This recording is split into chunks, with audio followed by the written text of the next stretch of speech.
Hello la famille et bienvenue au premier épisode de Rehoboth Podcast. Ici, nous créons un espace pour de vraies conversations. Je suis votre hôte Mélisande et aujourd'hui, nous allons parler d'un thème qui est sensible et qui peut être un tabou dans certaines cultures. Nous allons parler des chrétiens en dépression. Malheureusement, il y a des chrétiens qui sont atteints de cette maladie mentale et qui passent par des moments dépressifs. D'autre part, ce n'est pas vraiment facile de s'en sortir seul, sans une aide externe, que ce soit un membre de famille, un ami ou un spécialiste. Et je suis bien consciente que les causes de la dépression peuvent être très complexes. Et c'est pour cette raison que nous n'allons pas rentrer aujourd'hui dans des termes médicaux, mais nous allons plutôt parler de nos propres expériences et de notre vécu. Comme vous l'avez pu comprendre, je ne serai pas toute seule aujourd'hui. Ma sœur et mon amie de longue date, Soraya, va me rejoindre dans cette conversation. Je vous le promets, c'est une conversation à ne pas rater. Donc restez connectés. Et voilà, comme vous l'avez pu comprendre, je ne suis pas toute seule. Je suis accompagnée par ma sœur, Soraya Matoma Mwanza. Bonjour, comment tu vas? Hey, je vais bien et toi? Super, je suis vraiment contente de t'avoir dans ce podcast. Et voilà, pour ceux qui ne le savent pas, Soraya a été une très grande inspiration pour moi, voilà, afin de commencer cette œuvre, ce projet. Et voilà, donc pour moi, c'était crucial de la voir dans une de mes épisodes. Et ouais, donc comment tu vas? Comment va la vie? Est-ce que tu peux un peu parler de toi avant de commencer la conversation? Donc salut, bonjour, je m'appelle Soraya, j'ai 22 ans, je suis étudiante, je fais des études en économie. Je suis une jeune étudiante, je suis simple, je sais pas quoi dire en fait, c'est tout quoi. Voilà, elle est étudiante et elle fait, voilà, comme elle a dit, des études en économie. Je suis vraiment ravie de t'avoir ici. Voilà, comme tu l'as entendu, nous allons parler de la dépression. Et je pense que tu as été victime, bon, je le sais, hein, tu as été victime voilà, d'une épisode déprimant dans ta vie. Et j'aimerais qu'on puisse en parler. Voilà, il y a quelques semaines, j'ai eu l'opportunité de lire un article. C'était un article français qui parlait d'une vague de dépression à cause du fait que les gens re-rentraient dans le deuxième confinement. Et donc voilà, l'article dit que nous ne battons plus contre une pandémie, donc un virus, mais nous battons la pandémie de la dépression ainsi que celle de l'économie et celle de la politique. Et quand tu entends qu'il y a une vague de dépression qui atteint le continent européen, qu'en penses-tu? Sincèrement, ça me choque et ça me montre, comme je l'ai dit aussi la dernière fois aux autres, que ça nous prouve qu'on est face à nous-mêmes et que on sait pas en fait que l'homme a jamais pris le temps en fait de penser à soi et à penser à ses problèmes, tu vois. Et ça c'est choquant et c'est quand même c'est quand même attristant, attristant, n'importe quoi, c'est quand même triste, mais je pense que ça nous prouve que la plupart des personnes sont loin de là de savoir qui ils sont. Et ouais, c'est plus ça que je dirais. Mais c'est très triste. C'est vrai que tu viens de dire que les personnes sont livrées à eux-mêmes, genre à livrer à ce... Voilà, ils sont confrontés à eux-mêmes, pardon. Ils sont confrontés à eux-mêmes. Et l'article aussi disait que on trouvait des signes donc des symptômes de dépression auprès des personnes qui vivaient seules. Voilà, parce qu'ils sont constamment entourés de ces pensées qui sont négatives. Mais on voit aussi il y en a beaucoup qui sont, voilà, qui ont des symptômes de dépression parce qu'ils sont constamment en train de voir leurs membres de famille. Et ils sont souvent voilà, dans des encadrements un peu, tu vois, assez, comment dire, Fermé. fermés, voilà. Qui fait que beaucoup sont un peu déprimés, tu vois, le fait qu'ils ne voient pas leurs amis, leur famille, et voilà, tout ce qui est dans leurs activités sociales, ben, ils peuvent plus le faire, tu vois. Donc, Mhm. il y a des gens qui sont très déprimés par rapport à ça, mais aussi du fait que leurs enfants ne vont pas à l'école. Il y en a beaucoup qui ont perdu leur emploi. Il y en a qui cherchent de l'emploi. Euh, voilà, les finances, on ne sait pas comment ça avance. Les business qui doivent constamment s'arrêter à un moment du fait que, voilà, il y a les couvre-feux ou, voilà, ils ne peuvent pas avancer parce que, voilà, ce sont les, ah, pas grave. Et ce sont les règlements mis en place par le gouvernement. Et ouais, donc la question que j'aimerais aussi te poser, c'est genre, comment est-ce que tu définirais en fait la dépression? C'est simplement une déconnexion, être déconnecté de soi-même en fait. Pour moi, Mhm. c'est être déconnecté totalement de soi-même, être déconnecté de ses activités générales qu'on fait d'habitude, être déconnecté avec son intérieur. Ok. Donc c'est de cette manière que tu... Ouais, que je définis la Ouais. dépression. Et pour toi, c'était comme ça? Tout à fait. Mhm. C'était que euh, au fur et à mesure, j'ai arrêté de faire ce que j'aimais. Mhm. Tu vois, j'ai arrêté de me sentir, de faire ce que j'aime, tu vois, et Mhm. totalement commencer à oublier, tu vois, ce que j'aime. Et en fait, c'est ça. C'est rentrer dans une. C'est au fur et à mesure, tu rentres pas tu rentres pas dans une phase de dépression directement. C'est petit à petit, tu vois, que tout ça se crée. Mais moi, c'était par exemple le fait que j'ai arrêté de danser, par exemple, ou Mhm. j'ai arrêté de faire des choses que j'aime, quoi. Mhm.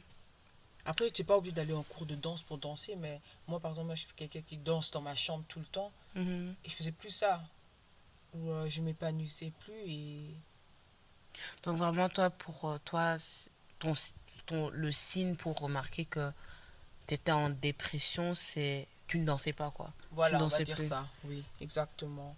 Je faisais plus ce que j'aimais, quoi. Et par rapport à ton environnement, en fait, ton entourage plutôt, Mhm. est-ce qu'il y a des gens qui sont venus vers toi et t'ont proposé de l'aide ou qui ont remarqué que tu avais un comportement néfaste? Euh, je pense pas. Euh, Ma mère, elle est venue, c'était beaucoup plus tard, Mhm. parce que je commençais à me lamenter et à me plaindre plus. Mhm. Et elle m'a dit que c'était pas moi, parce que moi, je suis quelqu'un qui sourit, qui est plus positif. Et là, elle a Ouais, vu le contraire, et là, elle s'est dit non, il y a quelque chose qui ne va pas. ouais. Mais au début, non, parce que quand moi, je suis quelqu'un, je suis pas très expressif de base. Mhm. Et donc, je montre jamais à quelqu'un que j'aime, ou même les gens qui sont dans ma maison. J'ai pas facile à montrer en fait que je vais pas bien, parce Mhm. que j'ai pas envie de leur donner ce sentiment de tristesse, Tristesse, ouais, tu ouais. vois. Et donc, je joue, on va dire, c'est triste, mais Mhm. j'ai joué la femme forte. En gros, tu te masquais, quoi. Tu masquais tes Exactement, sentiments. effectivement. Et tu sais nous dire pourquoi, en fait, tu faisais ça? Bon, tu viens de le dire, hein, tu voulais pas Mhm. qu'il soit triste, mais il n'y avait pas quelque chose caché derrière, genre... C'est parce que t'arrivais pas à en parler... Sinon, c'est simplement parce que euh, tu es déjà vue comme en fait une femme forte, Mhm. et personne va te dire ouais mais elle va pas bien, tu vois. Ouais. Tu es vue comme je voulais que les gens gardent cette image de quelqu'un de positif, parce que je sais que ça servait à rien. Donc c'était plus un sentiment de honte, parce que je me dis non, je peux pas être comme ça. Tu vois, je Ouais. peux pas me sentir comme ça. Mhm. Non, c'est bête. Mhm. Tu vois, c'est triste, mais c'était plus ça. Et au fur et à mesure, je me disais tellement que c'est bête, c'est bête, c'est bête, que je suis tombée encore plus profond. Mhm. Tu vois. Ouais. Donc vraiment, est-ce que tu dirais que c'est vraiment l'ennemi qui te mettait ces pensées en disant que c'est bête d'en parler ou ça venait plutôt de toi-même? Je pense que l'ennemi, pour moi, tu vois, il donne les trois premières phrases, tu vois. Mhm, Et après, c'est à l'être humain de se dire est-ce que je l'accepte pour moi ou pas, mhm, tu vois. Et ouais, moi, mentalement parlant, ce stade-là, j'étais plus assez stable, je trouve, tu mhm, vois. Parce qu'au fond, au fond, au fond, tu sais toujours que tu es forte. mhm, Mais est-ce que tu y croyais comme... Non, je n'y croyais plus trop. Et je doutais plus sur mes capacités. Tu vois, j'ai perdu beaucoup confiance en moi. Et je pense que c'était quelque chose... j'ai fait de cette idée, en fait, ma normalité. mhm, Tu vois. ouais, Et c'était plus ça, en fait. mhm. Et par rapport maintenant, bon, tu es congolaise, on est congolaise. euh, Au niveau culturel, quand tu entends par exemple des parents en parler, genre est-ce que tes parents en parlent généralement? Genre t'as eu déjà une conversation avec tes parents ou même des personnes un peu plus âgées que toi, donc qui sont dans une autre, ouais, les oncles, tu vois, les oncles, les tantes, etc. T'as déjà eu des conversations avec eux par rapport à la dépression parce que, je sais pas, parce que moi, quand j'en parle par exemple avec ma mère, pour elle, c'est quelque chose de... C'est pas logique parce que en Afrique, ben, ils connaissent pas ce mot ou ils savent pas ce que c'est entre parenthèses. Je suis sûre que ça existe, des gens qui sont en dépression, mais ils ne savent pas définir ce que c'est en fait. Ils se disent, ah, c'est quelque chose, et puis ça va passer, soit on prie, soit on fait, je sais pas quoi. Il y en a qui rentrent dans l'alcool, il y en a qui rentrent dans les drogues, peu importe. Mais c'est quelque chose qui passe, tu vois. Et même, des fois, j'entends que, voilà, pour certains parents africains, bah, excusez-moi du terme, hein, mais c'est une maladie que les blancs peuvent avoir, tu vois. Et je ne sais pas si c'est quelque chose qui vient du fait que on a été colonisé, il y a eu l'esclavagisme et qu'en tant que noir, on est censé de montrer une certaine force. Parce que comme tu as été torturé, bah tu dois avoir cette force pour survivre. Sinon, tu survis pas, tu vois. Sinon, c'est la mort, quoi. Et qu'en penses-tu, genre, au niveau de notre communauté africaine, qu'en penses-tu de nos parents lorsqu'on parle de ça? Tu penses qu'ils sont plutôt fermés par rapport à ça ou plus ignorants par rapport... Je ne sais pas. Genre... Moi, sincèrement, je trouve que simplement, on se limite nous-mêmes en ce qui concerne l'intelligence émotionnelle. Ok, ouais. Je pense que oui, ça a une part du fait que, tu vois, l'homme noir a souvent souffert et sa force, c'est sa fierté, tu vois. Mhm, Euh, Par exemple, ce que tu as demandé par rapport à ma famille, si j'ai avec ma maman, oui, au début, elle me disait tout le temps, ouais, mais c'est pas normal, t'as tout, tu vois. ouais. Et c'est là que au début, c'est pour ça une raison pourquoi je me disais, je peux pas me permettre ça. Parce que moi, il faut Mhm, savoir, j'ai des frères et sœurs en Afrique, tu vois. mhm, Et le fait de me dire que moi, je suis en train de me lamenter ou de me plaindre alors que j'ai de la famille qui a peut-être pas mangé ce matin, tu vois. Et mhm, c'était pour moi où on me disait, mais après, quand je parlais à ma maman pour demander, toi, tu passes pas des moments difficiles ou quoi? Et c'est là que je me suis rendu compte et j'ai parlé à ma maman que on se rend compte que on travaille pas ça, tu vois. mhm, C'est mhm. quelque chose que tu dois pas travailler. Et comme tu as dit, c'est quelque chose que tu dois pas montrer que tu vas pas bien, tu vois. Ouais. Et tu vois, par exemple, si tu vois dans notre culture africaine, la femme, elle se trompait, désolée de parler ce terme, mais elle se trompait, elle peut pas dire qu'elle est triste pour ça. Mhm, Je connais des mariages où, euh, clairement, quand quelqu'un passe par un nouveau mariage, elle va dans la famille et puis on va lui dire, mais t'as pas une maison, mhm, t'as pas des enfants, pourquoi tu viens pleurer? Parce que ton mhm, mari t'a frappé. mhm, Et quand tu es en dépression, mais pourquoi tu es dépressif? Tu as tout ce que tu veux. mhm, Tu vois, on te permet pas en fait de travailler tes émotions. Parce que c'est pas normal. mhm, Tu vois, c'est comme tu dis, c'est une maladie mhm, inutile. C'est comme la grippe. mhm, Tu es mhm, censé juste boire un médicament pour quelques jours et puis passer à côté, tu vois. mhm, Passer à autre chose. Et je pense que c'est vraiment quelque chose que on n'a pas assez travaillé. C'est dans la mentalité, tu vois. C'est quelque chose mhm, qu'on nous a inné parce que on a tellement souffert, j'ai trop mhm, l'impression, tu vois. ouais. Mais bon, Après, parlant avec ma maman et par la suite, maintenant, on reconnaît, on parle beaucoup, il y a plus une communication. Et moi, je lui dis, voilà, si tu vas pas bien, dis-le. Parce que nous, tes enfants, on peut aussi te faire du mal, tu vois. Et si tu nous en parles pas, tu auras une rancune sans t'en rendre compte et ça va te tuer. Mais ça, c'est passé par des exercices. C'est passé par des pleurs, des tristesses, mais à la fin, c'est un travail que toutes les familles doivent faire, tu vois, être vulnérables. Parce que les parents noirs, être vulnérables, c'est comme si on leur demandait de couper un bras. C'est vrai. Tu vois, donc je pense que bien sûr, c'est dur et ça n'existe pas trop dans les familles noires. Sauf, je dis, c'est triste, mais c'est des familles qui sont assez intéressées à ce sujet. Mais sinon, pas, tu vois. Mais moi, je constate aussi que lorsqu'une famille, lorsqu'un entourage n'en parle pas, ça peut créer des traumas, en fait. Effectivement. C'est ça, des troubles. Voilà. Troubles, oui. Ça peut créer des troubles par la suite et ça affecte, en fait, ou impacte plutôt ta vie par la suite. Parce que les gens n'arrivent pas, à un certain moment de leur vie, à clôturer, tu vois, la douleur, en fait, qu'ils avaient. Genre, c'est quelque chose qui va... Peut-être tu vas l'oublier, entre parenthèses, mais ça peut réapparaître à chaque fois. Genre, par exemple, t'as été déprimé, un exemple, ok?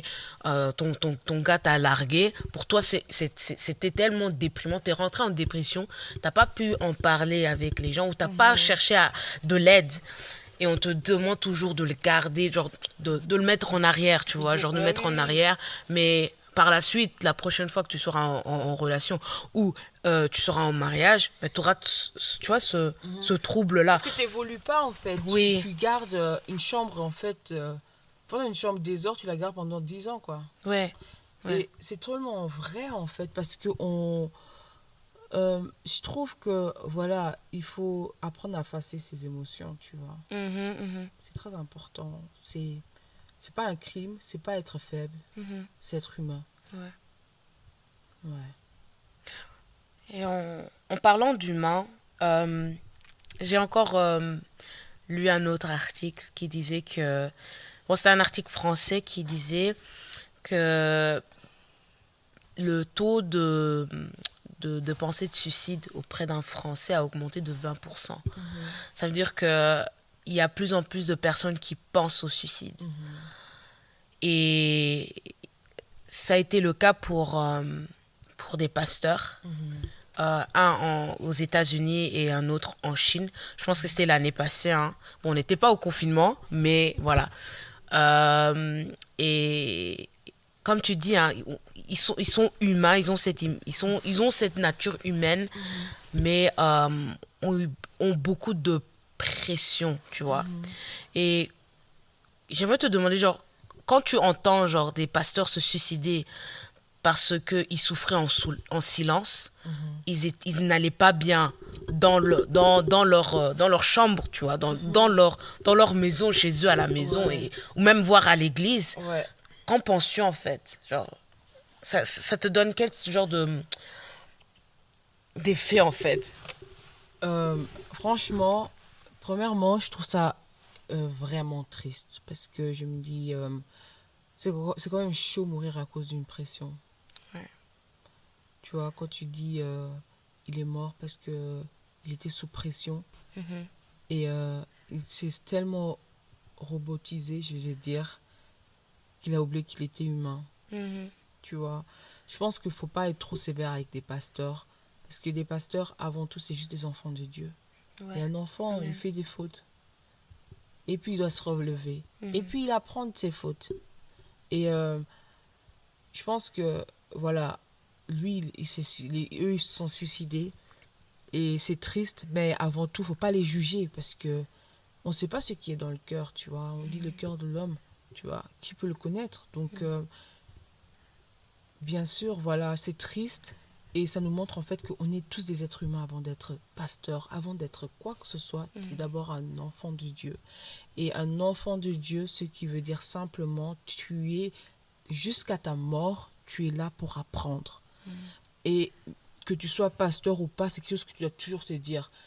Oui, tu veux être un exemple pour les gens, mais un exemple il peut faire des fautes. Un exemple peut tomber. Un exemple peut se cogner.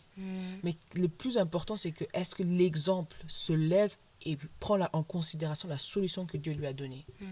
Et c'est ce que moi j'ai dit que c'est triste parce que qui était là pour les secourir, tu vois? Qui était là pour leur dire non, t'inquiète. Et peut-être il y avait, mais peut-être eux-mêmes c'était pas assez fort parce que la condamnation était tellement profonde, tu vois. Et la parole de Dieu, il n'y a plus de condamnation pour ceux qui sont en Christ. Amen. Mais il faut, la parole de Dieu dit aussi qu'il faut aller vers son prochain. Tu vois? J'aime ce que tu dis, parce que je vois quel verset tu dis. Il y a même un autre qui dit nous devons nous supporter les uns les autres, prier pour les uns les autres. Oui. Donc, le fardeau de ton frère devient aussi le tien. Et, mais il y a encore un autre verset, je pense que beaucoup de personnes aussi utilisent en disant maudit soit l'homme qui se confie à l'homme, tu vois. Et je pense que c'est de là qui vient l'effet que, par exemple, à l'église ou même, bon, même les pasteurs ne vont pas auprès d'autres personnes ou, bon, bon, peut-être ils ont des amis pasteurs entre eux qui se racontent, je ne sais pas, hein, mais qui vont auprès d'un frère ou d'une soeur en disant hey, j'ai besoin de prière pour toi, je ne vais pas bien mentalement, tu vois. J'ai pas l'impression que les pasteurs ou les hommes de Dieu ou les femmes de Dieu des fois sont prêts à montrer leur côté vulnérable par peur que on pense par la suite ben ils sont pas cohérents ou ils sont pas comment dire le mot ils sont pas fiables en fait, tu vois, parce qu'ils vont nous dire ouais on doit avoir la foi, mais après t'es en train de nous dire ici t'es en dépression ou quoi, tu vois. Je pense que c'est ça aussi qui pousse certaines personnes à se, tu vois, à se retirer, ouais, à se mettre se dans fermer. de se mettre dans une bulle, tu vois.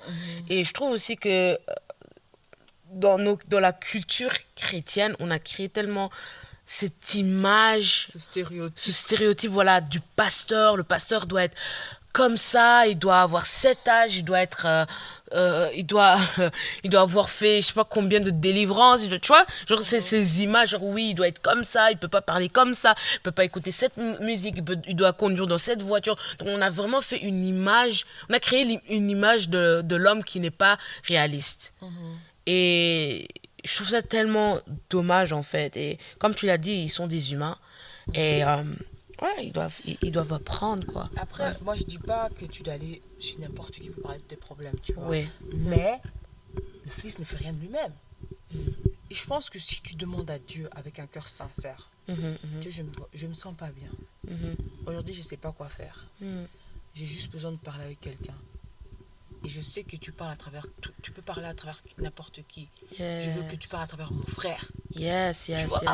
Tu fais cette prière, Yes. Dieu, je veux que tu parles à travers mon frère. Yes. Et Dieu va permettre, parce qu'il n'est pas, il dit de demander, tu vois. Si tu demandes un cœur sincère et c'est inspiré, il va t'envoyer quelqu'un, parce que Dieu, il va jamais te laisser tomber quelque part, tu vois. Son nom est consolateur. Tu vois, ici, Jésus, il a dit que je vous laisse le consolateur. Il nous a laissé le consolateur. C'est pas en vain. Ouais. Il faut l'utiliser. Combien de fois, moi, j'ai pas prié pour demander un consolateur? Il m'a toujours amené à...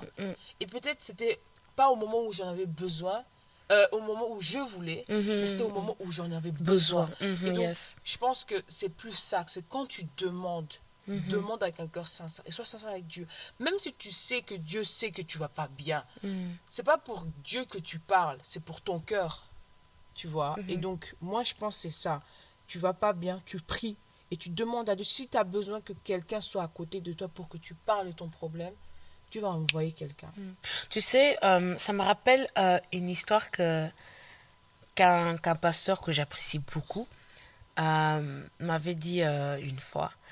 Voilà, il y a eu tellement de choses, tu vois, 2019. Bon, pour certaines personnes, ça n'a pas été facile. 2020, ça a encore empiré les choses, tu vois. Et donc, voilà, avec les choses qui se sont juste mis l'un sur l'autre, c'est devenu un peu trop pour lui, tu vois. Et il était vraiment déprimé, en fait, tu vois.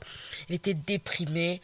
Et il parlait à ses amis pasteurs et ses amis pasteurs le conseillaient de parler en langue. Tu vas parler en langue, de lire la parole, genre, tu vois vraiment, this is the best medicine you can have, tu vois, genre, c'est prendre la parole et la lire. Mais, tu sais, des fois, même quand tu es face à la parole, tu vois, t'es là, même la prière, t'es là, I don't know, I don't feel it today, tu vois. Alors que c'est un pasteur, tu vois. On se dit toujours, oh, ils sont accrochés à leur Bible, ils sont toujours avec leur Bible. Là où ils vont, il y a toujours leur Bible sous leurs bras. Mais cette personne-là n'avait pas cette envie, tu vois. Parce que tellement, il se disait, je ne sais pas où me viendra en fait le secours. Et je me rappelle, il me disait, je ne sais pas s'il avait fait une prière spécifique, parce que toi, tu parlais de faire une prière afin qu'un consolateur puisse venir. Mais il a reçu un message d'un frère.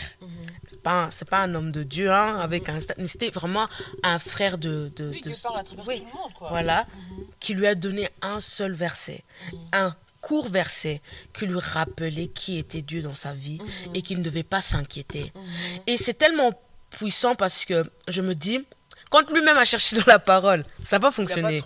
Quand il allait parler auprès des gens, ça va fonctionner. Mais Dieu lui-même devait envoyer une autre personne qui n'est peut-être pas la personne la plus spirituelle du monde, tu vois. Mais lui envoyer un seul verset. Et c'était un verset c'est même pas je pense pas que c'est, on peut pas dire qu'il y a un hasard en Christ. Mais qu'il lui a envoyé parce qu'il a l'habitude d'envoyer des versets aux gens, tu vois.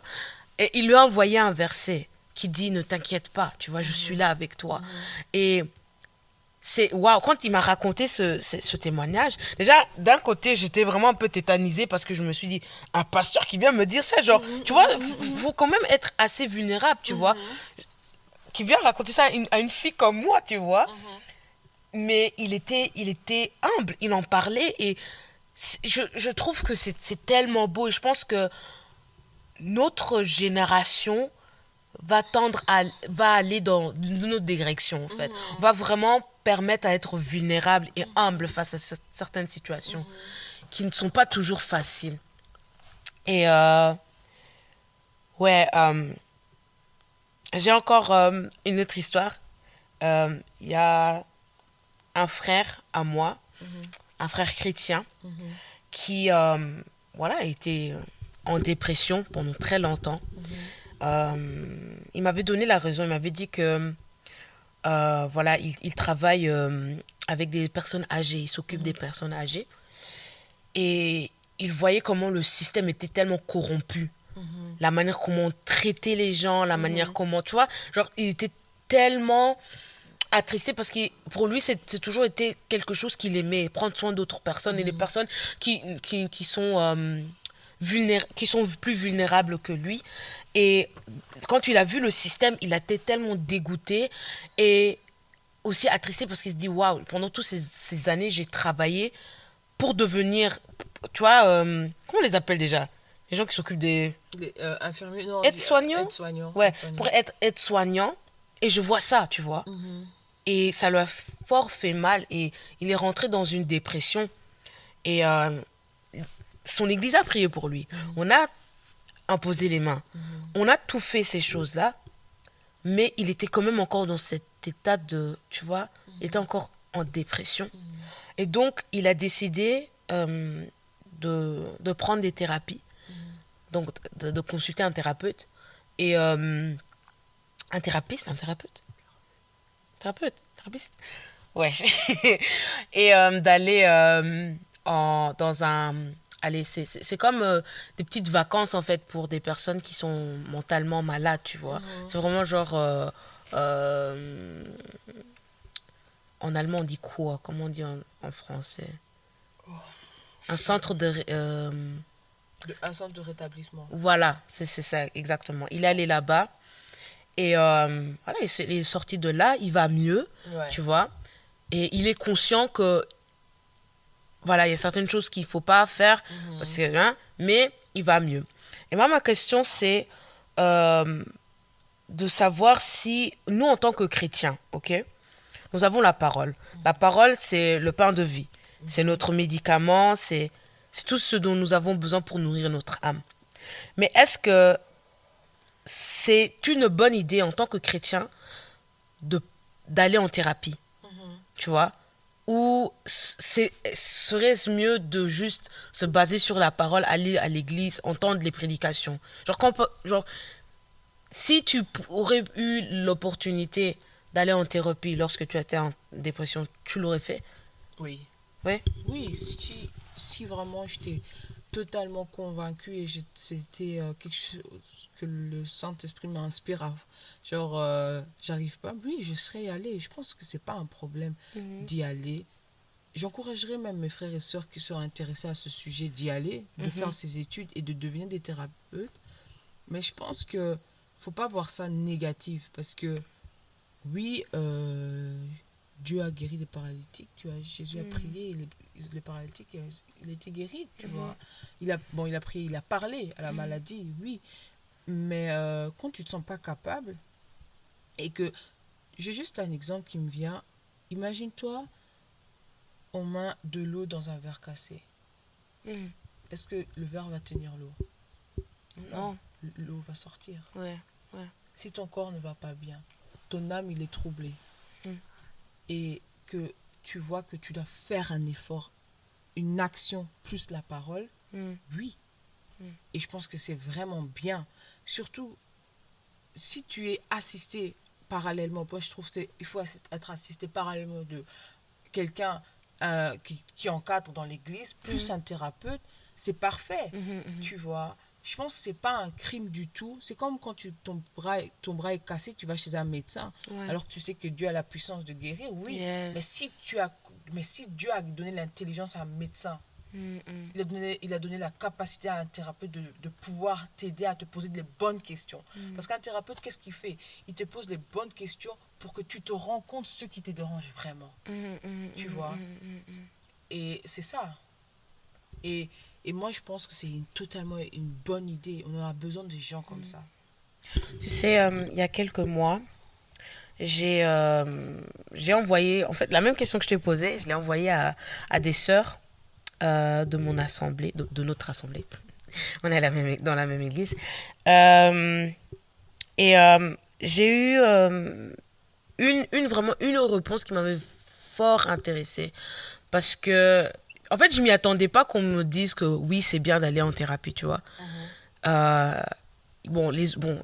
y en avait qui disaient oui, la meilleure médecine, c'est la parole de Dieu. Donc, se baser juste sur la parole, tu vois. Mais il y a une sœur ici qui m'a répondu quelque chose de super intéressant. Et je vais le lire, parce que j'ai réécrit ce qu'elle m'avait dit. Elle a dit ceci. Elle a dit, oui, c'est important. Il faudrait avoir plus de thérapeutes dans le corps de Christ et mettre en avant la santé mentale. Il y a des réalités spirituelles qui se trouvent derrière tout ça. Et donc, elle parlait des démons, des esprits, etc. Et elles peuvent influencer le comportement de la personne, mais aussi impacter sa vie entière. Elle termine avec ceci, elle dit... C'est bien de chasser les démons, mais je pense qu'avec le thérapeute, il y a un suivi. Et j'ai beaucoup aimé sa manière de penser, parce que, comme elle a dit, c'est bien de chasser les démons, mais souvent, il n'y a pas de suivi. C'est ça. Et souvent, les personnes peuvent revenir, genre, re-rentrer, ou l'esprit peut revenir, en fait. La parole dit aussi... lorsque tu délivres un esprit, il va essayer de revenir encore plus puissant, tu vois. Et pour cela, il faut entretenir sa vie, avec par la parole, etc. Voilà, ça c'est vrai. Mais souvent, il n'y a pas un suivi, genre, tu vois. Ou peut-être c'est moi qui n'a pas eu cette expérience ou quoi, mais j'ai pas l'impression qu'on suit vraiment la personne, genre, oh, tu vois, genre, on voit l'évolution de la personne. Alors que je pense qu'un thérapeute a la capacité, avec toutes les choses médicaux, toutes les choses qu'il a apprises sur le cerveau humain, de vraiment voir, ok, il y a une évolution, tu vois. Et je pense aussi que quand on doit choisir son thérapeute, faire en sorte que soit il soit chrétien ou juste prévenir la personne, voilà, je suis chrétien, il y a des vérités, ok, chrétiennes que j'ai, et je n'ai pas envie d'entendre, tu vois, le contraire de ma foi. Mais voilà, je pense que c'est super important. Et comme tu l'as dit, je pense que dans le corps du Christ, on a besoin de plus de thérapeutes. On a besoin des gens qui étudient le cerveau humain. Parce que l'homme spirituel ne connaît pas spécifiquement le cerveau humain, tu vois. Et ouais, j'ai beaucoup aimé en fait cette réponse parce que, je sais pas, d'un côté, ça m'a un peu rassurée. Parce que moi, quand moi j'étais en dépression, j'aurais aimé aller en thérapie. Mais bon, je savais que c'était cher. Je savais pas comment le payer. Je savais même pas où aller. Mais maintenant que j'entends que ça, en fait, ça m'a un peu rassurée en me disant, ok, c'est pas mauvais. Parce que Dieu a mis certaines personnes dans des places spécifiques pour que sa volonté aussi puisse être faite, tu vois. Yes. Pour que des miracles puissent être faits. Toi, comme tu as dit, tu as le bras cassé, tu vas pas rester à la maison, tu vois. Tu vas quand même aller consulter un médecin, Bien tu vois. sûr. C'est de même avec le mental. Si tu prends soin de ton physique, prends aussi soin de ton mental. Et je pense que aussi souvent, c'est ta santé mentale qui va se refléter hors de ton corps. Oui. Ouais. Et donc, il faut vraiment en prendre soin. Le thérapeute, il est là pour renforcer ta mentalité. Toute émotion qui n'est pas travaillée forge un caractère. Et le thérapeute, ce qui permet, c'est de travailler toutes tes émotions pour simplement rester en fait la personne pour rester la bonne personne, ou on va dire bonne personne entre guillemets, mais pour garder tu vois, pour garder ton calme, quoi. Tu vois. Voilà, pour pas avoir un parasite inutile qui peut te créer une méchanceté inutile envers les gens maintenant parce que quelqu'un t'a fait du mal, tu vas commencer à avoir la haine pour tout le monde, quoi. Tu vois.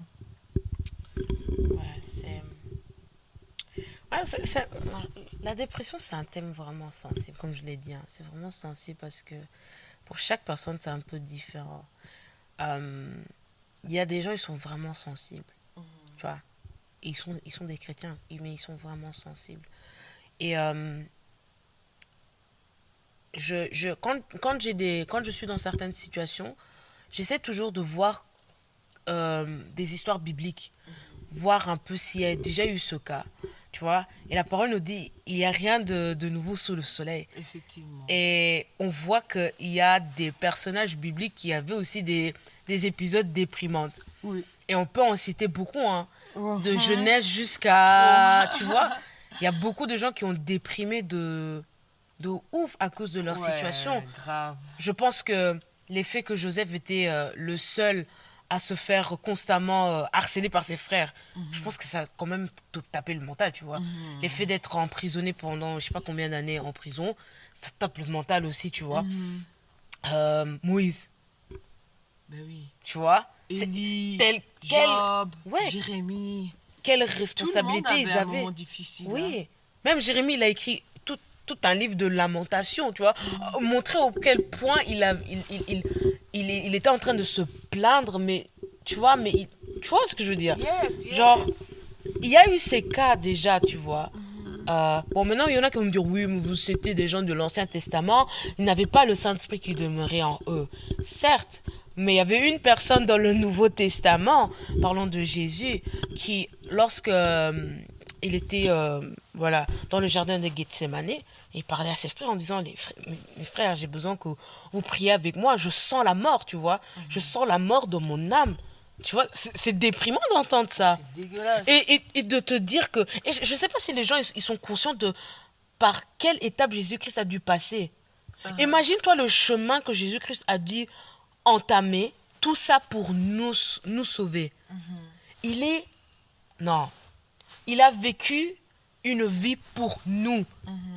Il a... Ah non, tous les jours, il vivait pour nous. Pour nous, afin que nous soyons pardonnés de nos péchés et que nous soyons aujourd'hui non pécheurs, mais justice de Dieu, tu vois. Yes. Donc, est-ce que tu t'en rends compte déjà de ce que Jésus a fait, tu vois?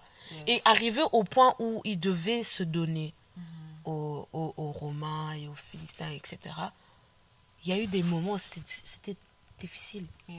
Il pleurait même quand il était en train de, de, de, de prier, tu vois. Yes. Ça montre simplement que Jésus était un humain. Il pleurait. Quand Lazare était mort, il pleurait, tu vois. Et qu'on puisse comprendre vraiment que la dépression, c'est pas un jeu. On le dit pas juste parce que, voilà, comme on dit flex. Hein. Parce qu'il y a certaines, je sais pas, il y a eu une mode aussi chez les rappeurs et tout ça, où ils parlent de leur dépression, mais ils parlent comme si c'était quelque chose de cool, tu vois. Et voilà. C'est quelque chose de sérieux, on ne devrait vraiment pas rigoler avec ça. Et pour ceux qui sont dehors, si vous connaissez quelqu'un qui est en dépression, et d'ailleurs je vais vous donner les différents signes, les symptômes d'un début d'une dépression, ne prenez pas ça à la légère, vraiment, parce que tu n'es pas au contrôle de ce que ton frère ou ta soeur peut faire, Effectivement. tu vois, au futur. Donc, soyez toujours là et supportez-vous les uns les autres. Et voilà, je vais citer les différents symptômes. Et peut-être tu vas reconnaître certains symptômes que tu as peut-être eu durant ta dépression. Et voilà, j'ai pu faire mes recherches et il a été dit qu'une personne qui a des symptômes de dépression souvent néglige ses activités. C'est comme tu l'as dit, toi tu as arrêté un peu de danser. Aussi au niveau social, c'était la même chose? Ouais, j'étais très renfermée de base, mais bon, je suis quelqu'un de fermé de base. Ouais. On va dire, je suis sociale quand il faut. Quand je suis avec les gens, je suis très sociale. Mais dès que je suis la plupart du temps à la maison, donc je suis très fermée. Mais oui, je me suis encore plus fermée. C'est-à-dire, je suis devenue une pierre, quoi. Je vais jamais te dire. Le deuxième point, c'est l'appétit. Donc l'appétit, soit tu manges beaucoup, ou soit tu manges peu, qui est suivi par, voilà, tu prends du poids ou tu perds du poids. Tu prends du poids ou tu perds du poids. Ensuite, c'est le sommeil. Tu dors beaucoup ou peu, donc ton rythme du sommeil est déréglé. La confiance en soi. Moi, j'ai eu ça, confiance en soi. Ne plus avoir confiance en soi. Moi, c'était quand j'étais en premier bac. J'étudiais à Louvain-la-Neuve. Et la première année, elle était juste horrible. J'avais vraiment pas confiance en moi. Je doutais en tout. Voilà, je n'avais vraiment pas confiance en moi. Je me disais, je suis pas capable de réussir dans mes études, de faire tout ce que je suis en train de faire. Et je le méritais pas aussi, tu vois. Il y avait ça aussi dans ma tête, genre, je mérite pas ça, tu vois. Et c'était, comme tu le dis, l'ennemi m'a donné 2-3 phrases que j'ai acceptées. Et donc, je me regardais au miroir en disant que tu le mérites pas, tu vois. Yes. Et ouais. Donc, le cinquième point, c'est négligence de l'hygiène. Donc, tu te laves pas.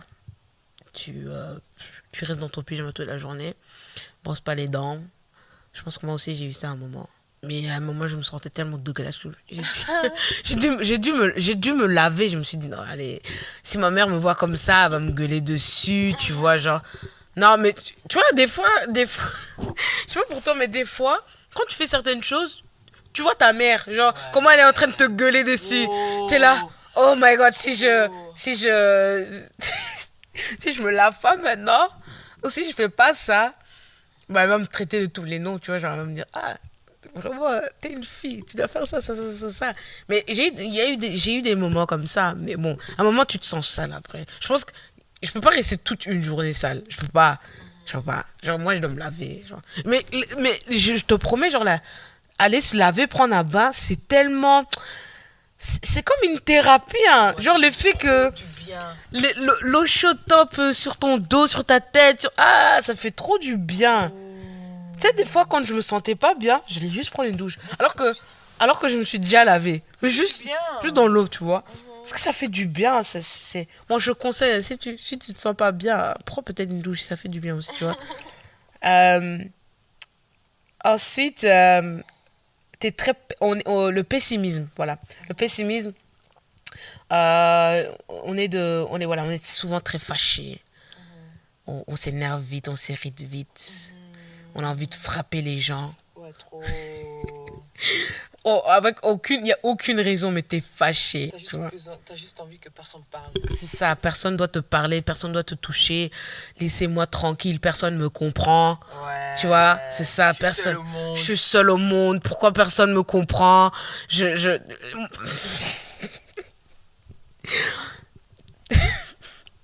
Mais c'est vrai en même temps parce que les personnes ne te comprennent pas. Ouais, c'est ça en fait. C'est triste, mais après tu te rends compte que quand tu sors de là, tu dis ah, en fait j'étais seule parce que je voulais être seule. Si j'avais juste partagé mon histoire, j'aurais eu au moins quelqu'un peut-être qui allait me comprendre. Mais des fois même, moi, je sais pas si c'était pour toi aussi, c'était le même cas. Je pense que tu te rappelles encore du cas où on était à l'internat et toute la journée je pleurais. Ouais.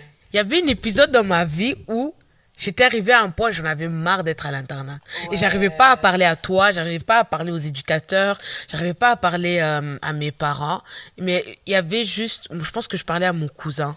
J'ai parlé à mon cousin, je lui ai dit que je ne me sentais pas bien. Je voulais quitter l'internat, j'en avais marre. J'étais arrivée à un point où T'étais saturée. ouais, je voulais juste simplement arrêter l'école même. Ça m'a tellement énervé. Et je me rappelais que toi et Josie, vous êtes venus vers moi. Et j'étais dans le noir. Ah ouais. J'étais dans le noir. Écoutez, là, C'est ta période maître Gims, toi. oui, là, là, on rigole. Parce que c'est drôle. C'est passé à quoi? Il y a pas encore 8 ans.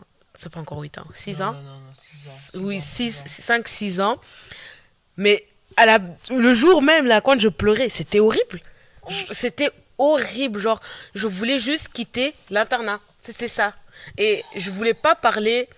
Je voulais pas vous parler, en fait. Et tu essayais vraiment, genre, me disant, j'essaie de comprendre ce que tu as, mais j'arrivais pas à le dire parce que je me suis dit, de toute façon, elle va pas me comprendre, tu vois. C'est qui est dommage. Mais bon, j'étais aussi adolescente, il faut comprendre qu'il y a certaines choses que je faisais n'avaient aucun sens. Bref.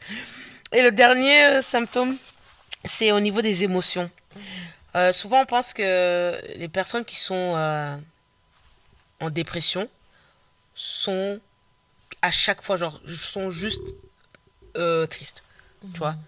Et c'est pas juste ça. On dit que les personnes qui sont en dépression n'arrivent pas en fait à définir leurs émotions. Yes. Qui veut dire, genre, on sait pas s'ils sont heureux ou ils sont tristes.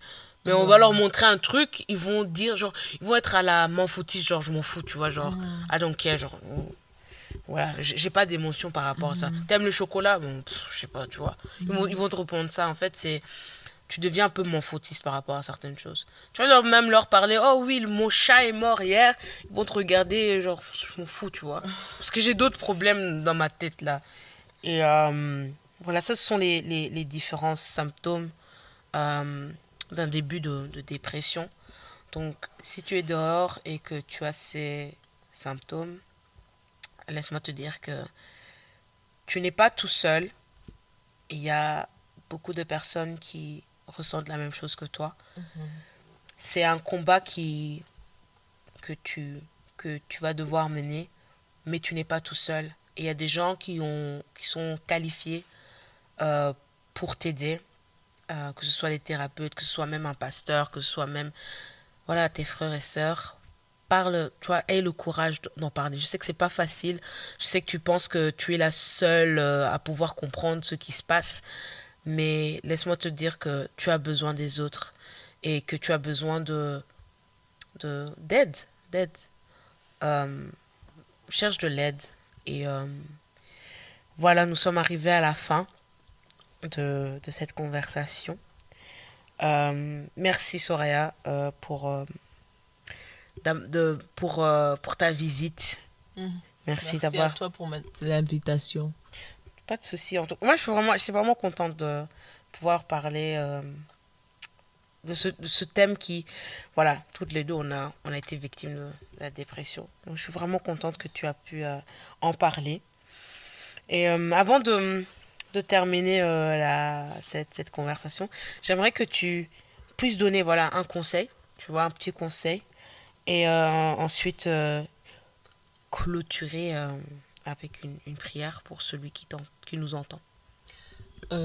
J'ai une question. J'ai trois trucs à te dire. Donc la première chose, c'est effectivement, tu n'es pas seul. Il y a un Dieu qui est prêt à t'écouter et à travailler avec toi si tu te sens tu te sens capable en fait de lui faire confiance. Non mais non, vraiment, il est prêt à travailler avec toi. Juste parle-lui comme tu veux lui parler. C'est une prière ou juste parler comme nous on vient de se parler dans une conversation simple. Deuxième chose que j'ai à dire, c'est quand tu sens une pensée négative ou quoi, déclare le contraire. Amen. Tu sens, je suis triste. Non, je sais que je peux être heureuse. Mm. Oui, je suis heureuse. Pourquoi? Je peux être heureuse, j'ai la capacité. Mais avant tout, si tu ouvres ta bouche et parle-en. N'aie pas honte de la dépression, c'est rien d'avoir honte, mais c'est quelque chose à en parler. Moi, le verset qui m'encourage tous les jours, même pendant mes coups de blues, c'est 1 Corinthiens 10-13 qui dit « Toutes les tentations que vous avez rencontrées étaient normales pour des hommes et des femmes. Dieu est fidèle et il ne permettra pas que vous soyez tentés au-dessus de vos forces. Quand vous serez tentés, Dieu vous donnera la force de le supporter et le moyen d'en sortir. » Donc la parole dit ici que tu peux être tenté. Bien sûr, parce qu'on parle de toutes les tentations que vous avez rencontrées. Donc tu peux rencontrer des tentations. Tu peux rencontrer la tentation de la dépression. Mais ce que tu peux te dire, c'est que c'est humain. Et que Dieu ne va jamais te soumettre à quelque chose dont tu n'as pas la capacité pour t'en sortir. Donc toujours quand il y a quelque chose qui ne va pas, dis-toi, tu as déjà la solution. Et juste aie confiance. Aie confiance et persévère. Si tu veux voir un thérapeute et ça fait longtemps que tu y penses, va voir un thérapeute. Et fais-lui comprendre, oui, je suis chrétienne. Non, tu vas lui en parler. Tu en parles à l'église. Si tu vois que ton pasteur, tu as juste envie de lui en parler, tu en parles. Mais avant tout, quand tu vois un signe de dépression dans ta vie, c'est toujours d'abord toi-même être ready, être prêt à changer ta façon de penser pour t'en sortir. Je vais prier et Père, je viens de ce moment devant toi. Je viens pas pour moi, mais je viens pour ma soeur ou mon frère ou ma maman dehors ou mon papa dehors qui souffre. Je viens simplement te demander, Seigneur, de combler leur cœur. Tu as dit, venez à moi, vous qui êtes fatigués et chargés. Je vous donnerai du repos. Seigneur, tu donnes le repos. Tu es le seul consolateur que Jésus nous a laissé avant de monter vers toi. Père, rachète les cœurs. Père, réchauffe les cœurs. Réchauffe-le et parle-leur. Et donne-leur la paix que le monde ne peut pas leur donner. Cette paix que tu nous as promis. Cette paix qui nous fera voir et vivre ta lumière. Amen. C'est ainsi que j'ai prié. Amen. Amen. Merci Soraya. Voilà, nous sommes arrivés à la fin de cet épisode intitulé Chrétien et en dépression. Je vous remercie tous d'avoir écouté ce message et j'espère que cet épisode vous a plu. Moi, pour ma part, ça a été un énorme plaisir de vous apporter ce message, malgré le fait que la préparation et le montage ont pris beaucoup de temps. Voilà, faut comprendre, c'est la première fois que je fais un montage et que je m'organise pour un podcast. Mais comme j'ai maintenant un peu eu mon avant-goût par rapport au podcast, je compte continuer dans cette lignée jusqu'à ce que si vous avez des questions ou vous voulez tout simplement m'envoyer un feedback, je vous invite à me suivre sur Instagram sous le nom de Rehoboth-podcast. Là-bas, vous pourrez m'envoyer un message ou me poser des questions par rapport à la dépression, par rapport au thème. Et on va essayer d'approfondir encore ce sujet. N'hésitez surtout pas à partager cet épisode auprès de vos amis, vos collègues, vos membres de famille. Et si vous me suivez à partir de YouTube, n'oubliez pas à vous abonner, à sonner la clochette, comme ça vous savez quand est-ce que je vais poster mes podcasts. Laissez un like et aussi commenter afin de savoir quel contenu, quel thème vous aimeriez bien voir et entendre de ma part. Je vous dis à la prochaine et surtout, restez connectés.